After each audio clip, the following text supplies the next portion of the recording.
todos, sejam bem-vindos ao Templo Espírita Leopoldo Sírio.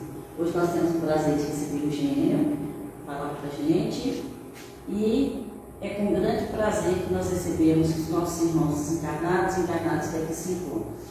E os nossos amigos internautas também. Sejam todos bem-vindos. Vou passar a palavra ao Gênio, para ele dar como iniciado a palestra da noite de hoje. Boa noite a todos. Meu nome é Eugênio, eu sou do Centro Espírita Meimei, aqui da cidade de Leopoldo, casa fundada por Chico Xavier no ano de 1952, e é com muita alegria que estamos aqui compartilhando, estudando junto aos amigos do Leopoldo Sírio e todos aqueles que nos acompanham nesse momento e que poderão também nos acompanhar no canal Eugênio, Meimei Pedro Leopoldo Centro Espírita. Então vamos fazer a nossa prece para que possamos sintonizar com os benfeitores dessa casa e com os amigos espirituais que nos assistem com tanta boa vontade sempre. Divino Mestre Jesus, governador das nossas vidas, amigos espirituais que nos assistem, nos amparam, nos orientam, e todos aqueles trabalhadores da seara do bem que se encontram aqui possam ouvir energias positivas para os trabalhos de assistência que sempre se efetuam nos momentos de oração, em nome do Divino Mestre Jesus. Que a paz esteja no coração de todos, hoje e agora sempre. Que assim seja. Bom, a proposta para o nosso estudo de hoje é do livro Jesus no Lar. E como hábito e orientação do benfeitor Emmanuel, ele sempre nos orienta a cada livro que a gente pegar para ler, a cada estudo que a gente for utilizar uma obra, a gente deve buscar o prefácio para ver a proposta daquelas páginas, para que a nossa interpretação, entendimento se faça mais eficaz. Então, aqui no Jesus no Lar, o prefácio Emmanuel nos coloca o seguinte: quando o Evangelho penetra o lar, o coração abre mais facilmente a porta do Mestre Divino. Né? E Lúcio conhece essa verdade profunda e consagra aos discípulos novos algumas das lições do Senhor no círculo mais íntimo dos apóstolos e seguidores da primeira hora. Hoje, que quase 20 séculos, ou mais de 20 séculos, né, já são decorridos sobre as primícias da Boa Nova, o domínio de Simão, o domicílio de Simão se transformou no mundo inteiro. Então aqui o Emmanuel fala sobre a presença de Neio Lúcio, que organiza essas páginas, traz essas páginas no livro Jesus no Lar, pela psicografia de Chico, e essa anunciação da Boa Nova na Casa do Caminho, né, que foi fundada por Pedro e os apóstolos para o socorro a todo tipo de necessidade material e espiritual. Então, essa proposta também ele apresenta Neio Lúcio como o que deveria organizar essas páginas. Neio Lúcio, ele está no personagem de 50 anos depois, né, que é Neio Lúcio, que ele adota esse pseudônimo também nas psicografias através do Chico, e sabemos nós que ele foi pai do Dr. Rômulo Joviano, diretor da Fazenda Modelo, onde Chico trabalhou por mais de 30 anos, né? Com o nome de Arthur Joviano. Então tem várias psicografias dele também no culto do Evangelho no Lar da Fazenda Modelo aqui em Pedro Leopoldo. E Emmanuel faz um comentário sobre a questão do advento da Boa Nova do Cristo nesse livro, que nos chamou a atenção. O Cristo permanece tão somente situado na história, modificando o curso dos acontecimentos políticos do mundo. Para a maioria dos teólogos, é sempre objeto de estudo. Nas letras sagradas, imprimindo novo rumo às interpretações da fé. Para os filósofos, é o centro de polêmicas infindáveis. E para a multidão dos crentes inércia, é benfeitor providencial nas crises inquietantes da vida comum. Isso não modificou muito o nosso cenário, né? Aí a gente vê nos momentos políticos, né? Na parte da filosofia das polêmicas em torno do Evangelho de Jesus, da conduta de Jesus, e também aqueles crentes da fé cega esperam só a providência divina ou a intercessão de Jesus para tudo resolver para nós. E Emmanuel fala uma nova proposta, essa que ele nos traz, apresentando aos discípulos, aos apóstolos, na casa do caminho, lições, né, valorosas que o Mestre Jesus nos apresenta na casa do caminho, que se transformou nesse livro magnífico, né? E nos foi destinado para a noite de hoje a bênção do estímulo, a lição de número 18, né? Que traz reflexões profundas em torno do estímulo, né, da visão de mundo, da visão de oportunidade para todos nós.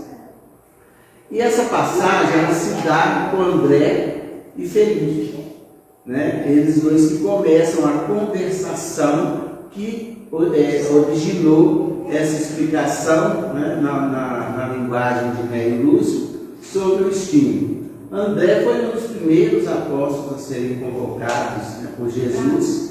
André já era amigo de Filipe, lá da cidade, eles nasceram no mesmo local, em Betsaida.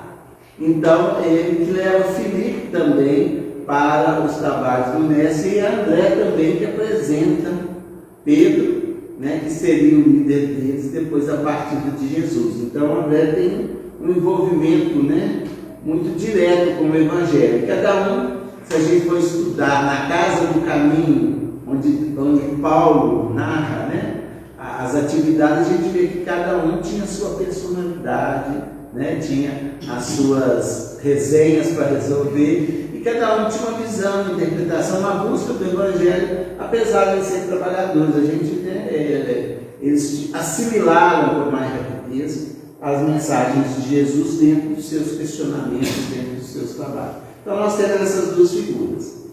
E a explicação que Neio nos traz fala que Filipe afiançou que, a pretexto de cultuar-se a realidade, ninguém deveria aniquilar a consolação. Essa foi a origem da missão. Então, muitas vezes, em nome da verdade, a gente deixa de consolar, de amparar, de cuidar. E isso era a visão de Felipe. André, que era mais direto, ele falou que ele reportava a franqueza, com que o Mestre atendia os mais aliados problemas da vida. Então, eles usavam a palavra de Jesus para não aplicar a consolação, mas a franqueza. Então, surgiu, digamos assim, um passe ou diferentes visões nos ensinamentos de Jesus diante a verdade, diante a consolação, diante a franqueza, diante ao rigor, né, que muitas vezes nos é apresentado. E aí que começa através de uma história, né, que é a bênção do destino, é o título da história, que o Senhor começa a contar para os apóstolos para que pudesse ampliar ou exemplificar o que poderia ser um estímulo, né, sem distorção da verdade, que é o mais difícil, né? Então a história é mais ou menos assim que está descrita lá no livro de Jesus no Lar. E tinha um senhor muito próspero com sua família, que trabalhava arduamente, teve muitas conquistas, né, de ordem material, uma família bem elaborada também, digamos assim, e que eles trabalhavam e viviam felizes. O casal com 6 filhos. O que aconteceu? Veio aquela fase difícil da vida, né, que muitas vezes nos visita todos que estão aqui em aprendizado. Então, essa família se viu na ruína. Os esforços do pai, da mãe, dos irmãos, do trabalho, não conseguiram tirá-los da bancarrota. Eles vieram à falência, perdendo tudo e com dívidas inumeráveis. Aí mudou todo o cenário que eles viviam no cenário, né, de abastança, passaram a viver no cenário de miséria. E é nessa hora que entra muito desespero, né?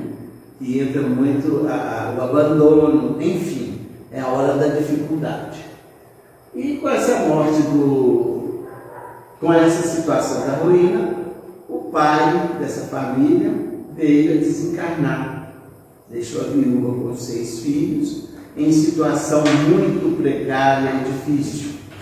E ela foi vendo o desânimo dos filhos, a falta de ânimo para soerguer, para trabalhar, para vencer, para pagar dívida, para recomeçar. Então, ela não tinha nada para oferecer aos filhos. Mas ela viu que eles precisavam de alguma ajuda. Então, o que ela fez, essa sábia senhora? Ela contou a eles que o pai tinha deixado um baú com um tesouro inimaginável, mas que deveria ser usado somente quando todos os recursos de se levantar estivessem se esgotados. E aí os filhos, vendo essa palavra, quer dizer, nós não estamos perdidos, nós não estamos tão mal como imaginávamos. Eles tiveram aquele insight, aquela vontade de usar todos os recursos que eles tinham para levantar a família, conquistar os bens, quitar as dívidas, honrar o nome do pai que morreu tão entristecido, né, e auxiliar a mãe para que ela ficasse de pé. Então eles começaram o trabalho árduo e o tesouro ficou lá guardado. Então eles começaram a utilizar os recursos que nós podemos dizer, nós espíritos sabemos que são os recursos do espírito, né? A força motriz que é Deus em nós. Enfim, eles começaram, saindo daquele estado mental que encontravam, no sentimento de desvalia, de miséria, de penúria, e foram exercitar a sua capacidade de se levantar, trabalhar e se reerguer. E assim foi feito. Depois de algum tempo, alguns anos, a família foi quitando as dívidas, foi prosperando, os negócios foram dando certo, eles foram readquirindo os bens e chegaram numa condição, né, melhor do que aquela que tinham antes e a ruína viesse em suas vidas. Então, isso aí foi o esforço de cada um. Depois que eles resolveram tudo, já tinham limpado o nome do pai, da família, os bens todo em dia, próximos, tudo já solidificados em rocha, né, firme, eles pediram à mãe que abrisse o baú, para ver então, já que eles não precisavam utilizar aquele tesouro, né, que eles queriam saber o que tinha, né, qual o valor daquele bem que o pai tinha deixado e que eles, através do esforço, da honra à família, né, a honra aos pais, eles tinham recuperado. E quando abriu o baú, qual que é a surpresa? Né? Tinha um pergaminho embaixo, tinha um escrito. E o que estava escrito nesse pergaminho? Quem já leu a lição? Já vi que eu Aqui que era ler antes, não sabe, a gente está falando sério, eu sou um trecho que estava lá, é o filho sábio alegra seu pai, mas o filho insensato é a tristeza de sua mãe. Os tesouros da impiedade de nada aproveitam, contudo a justiça livra-nos da morte no mal. Então ali ela encontrou escrito, eles encontraram escrito aquilo que eles fizeram, de honrar o pai, a mãe e trabalhar. Mas ela mentiu. Né? Ela falou que tinha um tesouro, eles imaginaram aquela situação que eles estavam, né? Então, quer dizer, olha a sabedoria daquela senhora, aquela palavra, aquele incentivo aos filhos, né, para usar todos os recursos que eles tinham, os fizeram andar para frente, conquistar tudo e encontrar ali o diploma da vitória, né? Então, eles se alegraram muito e ficaram muito felizes.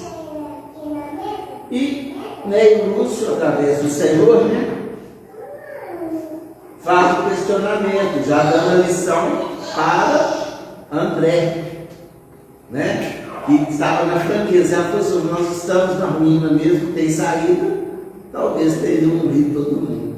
Mas André fala: quem classificaria de enganador e mentirosa essa grande mulher? Seja o nosso falar sim, sim ou não, nos lances graves da vida, mas nunca espezinhamos a bênção do estímulo nas lutas edificantes de cada dia. O grego tenro é a promessa do fruto, a pretexto de acender a luz da verdade, que ninguém descubra a candeia da esperança. Olha que lição valorosa, né, para os nossos tempos. Porque as situações de muitas expiações e provas, elas, né, ainda se fazem presente, que nós não temos só no mundo adiantado. Então aqui ficou claro, né, que a esperança, por exemplo, uma semente que germina, é uma esperança de um fruto. E é tão bonito fazer isso, gente. É uma coisa tão linda você acompanhar, plantar alguma coisa e ver aquilo crescendo lentamente, porque a natureza é engraçada, e você vê o resultado. Então ali ela plantou uma semente de bênçãos, de estímulo, né, de verdade, de vida, para que os filhos pudessem absorver a lição. E a menina ficou nervosa com a lição na noite de hoje aqui. Então a gente não pode espezinhar a bênção do Senhor. Então, numa situação difícil, talvez uma palavra nossa que vai reerguer aquela pessoa. Eu tenho uma experiência nesse sentido, de uma pessoa que me pediu uma ajuda até mais difícil de ser feito, não era financeira diretamente. Aí eu pensei: o que eu posso fazer? Aí eu fui trabalhar, vi uma frase, nem era na internet nessa época, não sei se era num jornal: não roube a esperança de alguém, às vezes ele só tem ela. O estilo foi para mim, porque eu precisava de ajudar, estar próximo. Aí eu falei: não é que é verdade, ele colocou esperança, como é que eu disse? Não, para onde vai dar isso? Então, começamos, e graças a Deus foi uma das grandes coisas que me alegram na vida até os dias de hoje. Então, a gente tem que acender a luz da verdade, a gente não pode tirar a luz da esperança. E a gente está vendo tanto isso nos dias de hoje, fala-se muito de esperança, mas espezinhando essa esperança, né? Muitas verdades, que nem tantas verdades são interpretações da verdade, por isso que eu quis ler o prefácio, né? Chico falava o seguinte: nós não podemos usar franqueza como se estivessem tirando uma pedra no rosto de uma pessoa, porque aquilo machuca. Então, quer dizer, nós temos que trabalhar bem da verdade, mas uma verdade consoladora, estimulante, né, mostrando caminhos melhores para que nós tenhamos essa presença, né, de Deus em nós. E isso gente, a esperança, ela é filha da fé. O estímulo, ele é filho da fé. A fé não é uma esperança. Se você tem esperança, a gente não age. Então, o que nos fala aqui no capítulo do Evangelho, no capítulo 19, da fé que transporta as montanhas, né? A fé é a mãe da esperança e da caridade. A esperança e a caridade são colorados da fé e formam com esta uma trindade inseparável: fé, esperança e caridade. Não é a fé que faculta a esperança na realização das promessas do Senhor? Se não tiveres fé, quem esperareis? Não é a fé que dá o amor? Se não tendes fé, qual será o vosso reconhecimento e, portanto, o vosso amor? É a base da regeneração, a fé. Preciso pois, que essa base seja forte e durável, porquanto se a mais ligeira dúvida a abalar, que será do edifício que sobre ela construídos? Eu acho uma mensagem tão valorosa, porque às vezes é essa aí que é a fé inabalável que Kardec nos fala, que encara a razão frente a frente, como a família lá encarou e reconstruiu. Então eu vejo muito falar em fé, mas com falta de fé. Fala que tem fé, que nós precisamos rezar, que precisamos orar, mas cadê a fé? A fé é a esperança, né? E a fé é a certeza que tudo vai encaminhando, que depende de cada um de nós fazer o trabalho que tem que ser realizado. Se a gente tiver uma leve dúvida, nós já perdemos as esperanças, perdemos as bases. Porque uma pessoa sem estímulo, gente, já não caminha, não. O dinheiro é um grande estímulo para trabalhar, não é? Tem gente que não faz um trabalho, só for para ganhar um valor. É um estímulo, é uma ilusão que o mundo nos oferece para que a gente cresça intelectualmente, moralmente, crie as condições da nossa vida na Terra. Tem o seu fim. Dinheiro é ruim, não. Mas tem gente que se ilude com ele. Né? Porque é para não dentro, é para aqui. Então nós precisamos buscar valores, né? Buscar fé, esperança, fazer a nossa parte no reconhecimento do próximo, a caridade, porque eu vejo muita gente falar em fé, mas que não tem uma boa vontade, uma presença. Nós mesmos, não estou falando só dos outros, não. É hora que a nossa fé, ela é inoperante, e a fé tem que ser ativa, mas no caminho do bem, na interpretação correta dessa fé, das mensagens. Eu vejo tantas mensagens torcidas na internet, não tem nada a ver com o objetivo de quem a escreveu. Por isso que eu fiz questão de ler o prefácio e ver qual que é a proposta do livro. E nós temos que fazer isso, porque nós às vezes, né, compramos, roubam a nossa fé sem a gente perceber e a gente acredita que é verdade. Não. Nós precisamos estar atentos e ir construindo, adubando a nossa fé a cada dia. Né? E nesse capítulo ainda fala da fé e a razão. Do ponto de vista religioso, a fé consiste na crença dos dogmas especiais que constituem diferentes religiões. Isso aí foi escrito na época da igreja, né? Total. Todas elas têm seus artigos de fé. Sobre o aspecto, pode ser raciocinada ou cega. É o que acontece até nos dias de hoje. A fé cega, nada examina, aceita tudo sem verificação, assim o verdadeiro como o falso, e a cada passo se choca com a evidência da razão. Levada a excesso produz o fanatismo, assentando no erro, cedo ou tarde desmorona. Aqui, ó, nada examina, nem o falso nem o verdadeiro, não sabe. Então nós precisamos ter atenção nisso aqui, ó, porque às vezes a gente constrói, não, né, uma fé em coisas mentirosas. Nós já temos aí, nós também nas fases do fake news, né, que dão trabalho para a gente examinar, tem as coisas que a gente tem que eliminar, não é examinar. Vamos reter o que é bom, mas tem que examinar. Essa é a recomendação de Kardec para todos nós o tempo todo. Eu recebo tanta coisa que eu falo, meu Deus, como tem coragem de repassar? Mas em nome da fé, em nome da doutrina, em nome de Jesus. Condiz com o prefácio de Jesus, às vezes não. Bom, a fé raciocinada, baseada na verdade, garante futuro, porque nada tem a temer do progresso das luzes, dado que o que é verdadeiro na obscuridade também é na luz meridiana. Então, às vezes está tudo muito escuro, mas quem tem fé enxerga a luz. Aquela ditada antiga é a luz no fim do poço. Não é? Então, a fé raciocinada é a fé que examina, é a fé que avalia o caminho e se deixa fortalecido. Porque uma fé que nos esmurece, nos faz desacreditar, nos faz perder a esperança, não é a fé em Cristo. Não é uma fé em Cristo.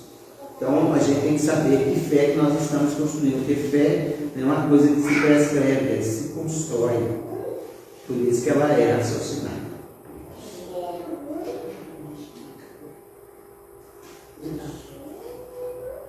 E qual que é o conceito então de fé segundo o Evangelho?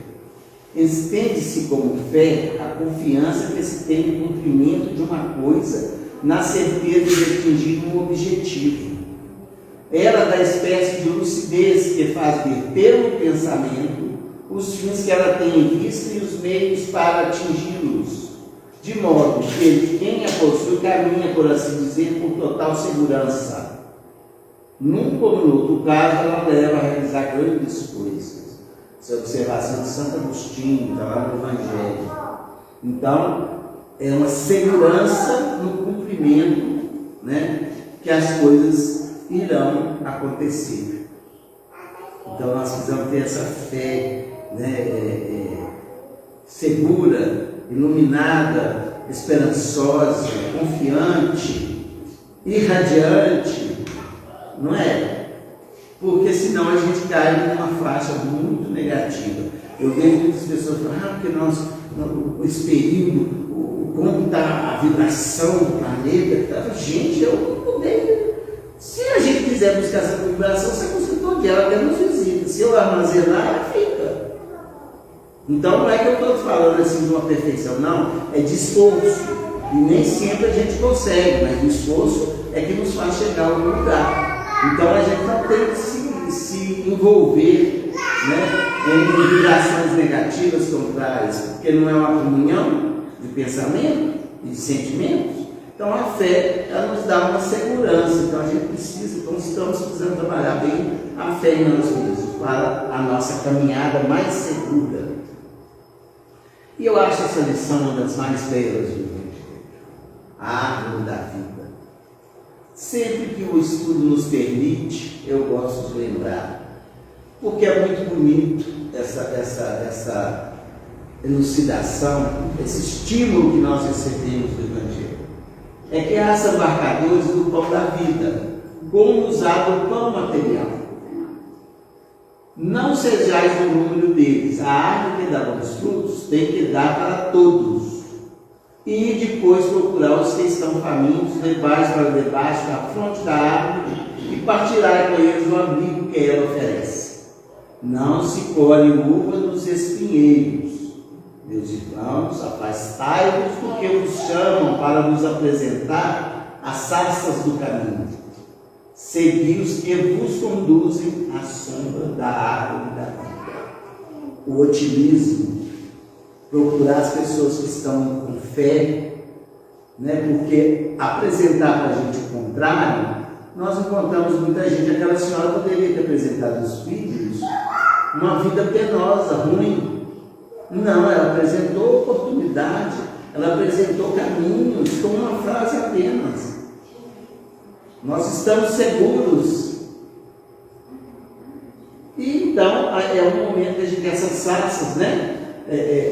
São espinhos, são marcadores, são ladrões. Então muitas vezes você está naquele momento melhor, vem um te joga um balde de água fria em situações que infelizmente nós não vamos resolver, ou são mentirosas ou são naturais no mundo de expiações e provas, até que a gente desenvolva a nossa capacidade de viver melhor, né? E então os espinhos, eles existem, mas tem gente que só fala naquilo.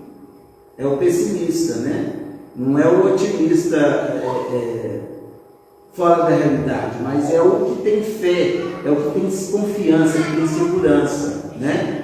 Porque o Suassuna que falava, eu gosto de lembrar dele, ele fala que o pessimista é um chato, o otimista é um bobo, o esperançoso é que é bom, não é? Então a gente tem que ser esperançoso e trabalhar, né? Para um mundo melhor, para uma vida melhor, para uma espiritualidade melhor. A gente tem que conciliar tudo, nada é tão separado, nós somos um, né? Então nós estamos aqui para aprender, crescer, auxiliar, progredir e nascer, morrer, viver novamente, tal é a lei, segundo o nosso mestre de Allan Kardec. Então essa lição, ela é uma dose de otimismo, né, de esperança e de possibilidades que a vida nos oferece. Basta a gente buscar os recursos dentro de nós mesmos. O recurso de fora vem de encontro. Se eu procuro o mal, ele também vem de encontro. Se eu procuro desânimo, ele também vem de encontro, né? O Evangelho fala que às vezes para fazer o mal, às vezes basta não fazer nada, a inércia já produz o mal. Agora, quanto o bem, ela precisa da vontade.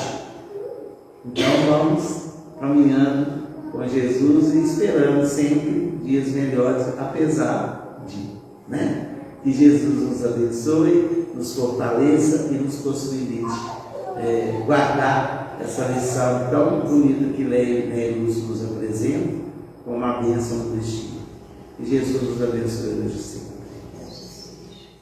Chico, Chico, Chico, Chico Xavier.